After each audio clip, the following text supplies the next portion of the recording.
Beautiful city of destiny Vizag. Sir నాకు ఒక చిన్న డౌట్ ఉంది సార్. మీరు పొలిటీషియన్ అవ్వకముందు ఒక మంచి ఎంటర్‌ప్రెన్యూర్, అసలు ఇవన్నీ ఎలా హ్యాండిల్ చేస్తున్నారు సార్?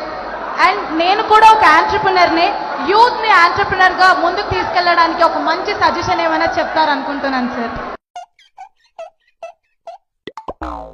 చెప్పు, ఏదో ఏదో ఒక్కటి చెప్పు, ఒక్కటైనా. ఆమె ఒక యంగ్ ఆంటర్‌ప్రెన్యూర్ అంట వైజాగ్ నుంచి. మీరు పొలిటీషియన్, మీ పాలిటిక్స్, యాక్టివ్ పాలిటిక్స్ ముందరు you were successful entrepreneur. As a young entrepreneur would you like to give her some advice or suggestions? నేను ఆన్సర్ చెప్పమన్నాను, క్వశ్చన్ రిపీట్ చేయమనలేదు. అమ్మా, నేను I take the liberty to talk on behalf of CM garu. నేను బయట ఉంటా, నీకు